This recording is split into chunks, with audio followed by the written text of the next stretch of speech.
I just finished having lunch with a good friend of mine, an older woman who I just resonate with. She's so intelligent and so I'm going to use the word spiritual. It's a loaded word. It's translated many ways, but I can talk to her about anything, and she understands everything.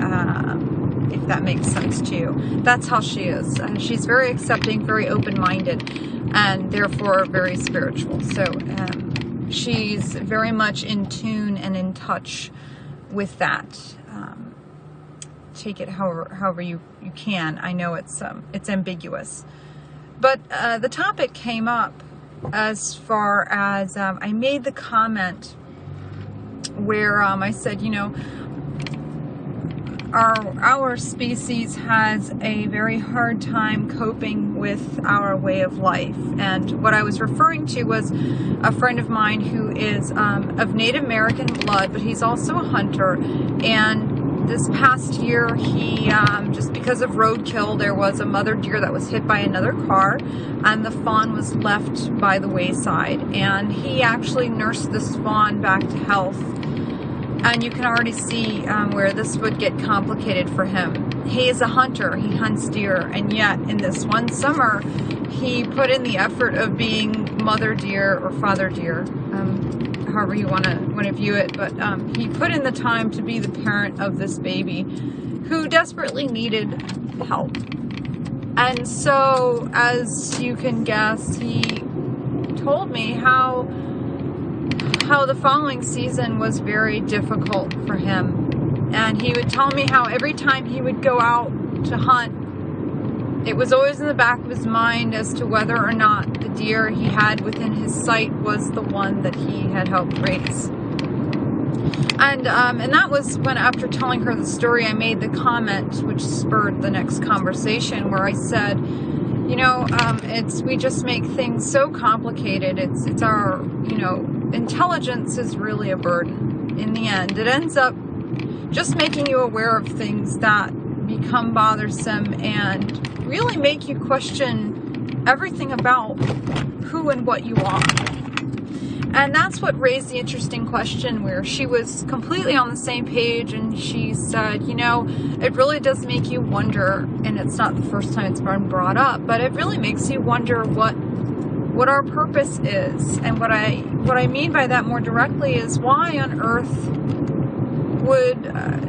would we be here in the way that we are? For instance, we do not make sense in natural terms. There is no logical reason why we would not only exist but thrive. We are so defenseless in terms of the natural world. We really, I mean, without man-made things, which took time, but if you were to strip away all of those things, there's no way we would survive, and yet we not only do that, we thrive. And so it does bring up the question of, if we don't fit into nature's law, into nature's way, what do we fit into? Where do we fit, and why would we even exist if that were true? So it seems very obvious that we are not here in the natural sense, and that if that being true, why would we be here? And everyone has their own opinion, but mine is this.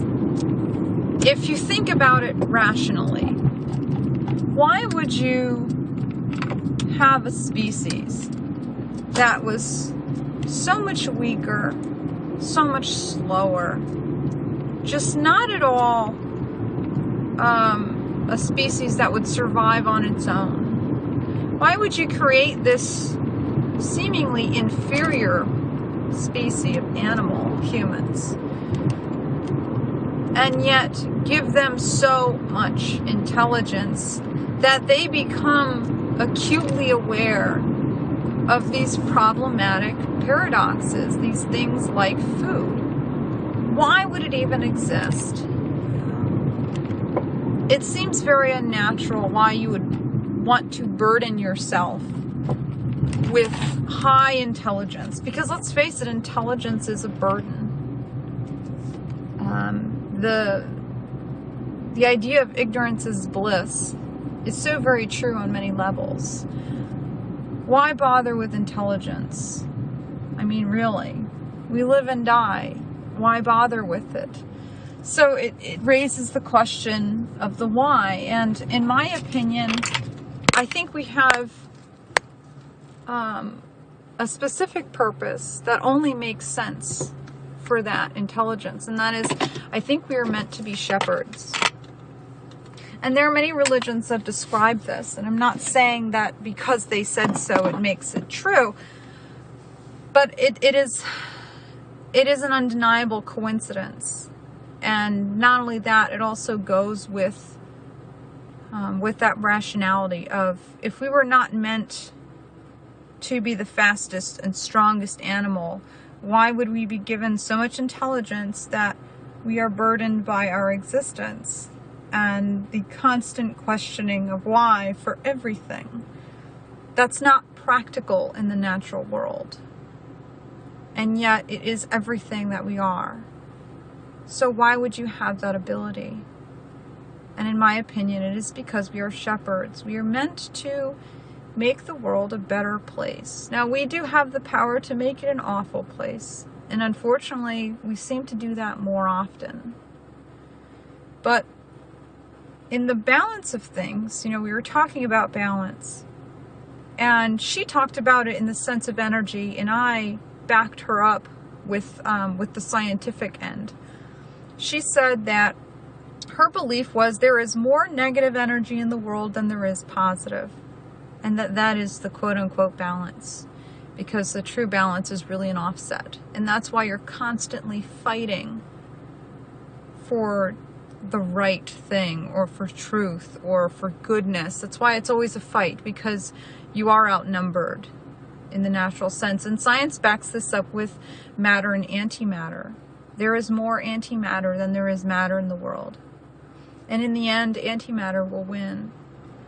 But that is the cycle, is that as the universe expands with matter, you have this antimatter that weighs heavily, and it has a gravitational pull stronger than matter.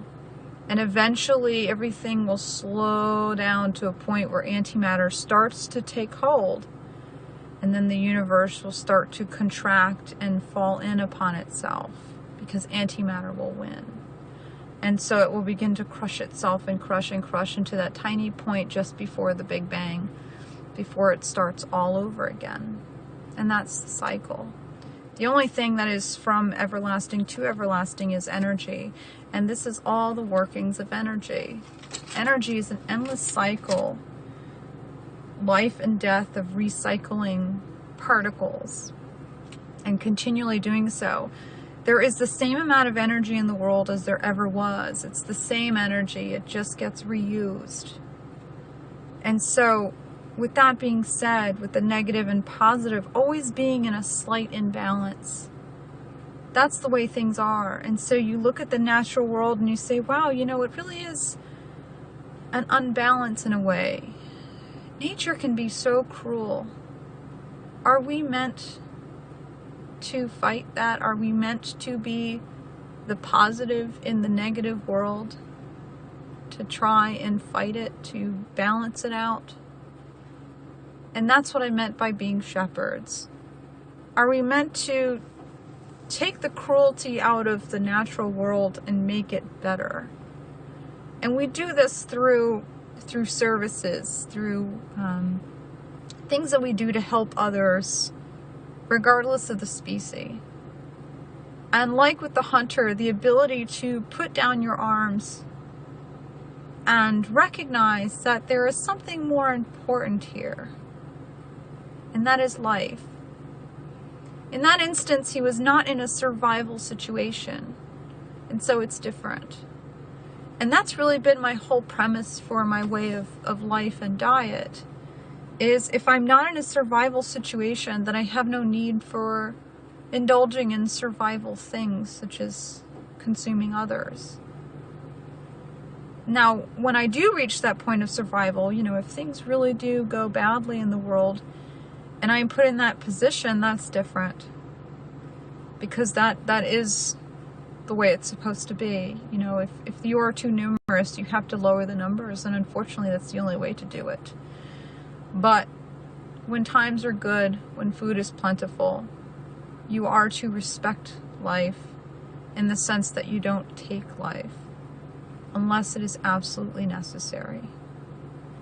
And so the teaching came full circle in our conversation in trying to explain the changes that I've made and how something so seemingly unnatural as being vegan is really the most natural.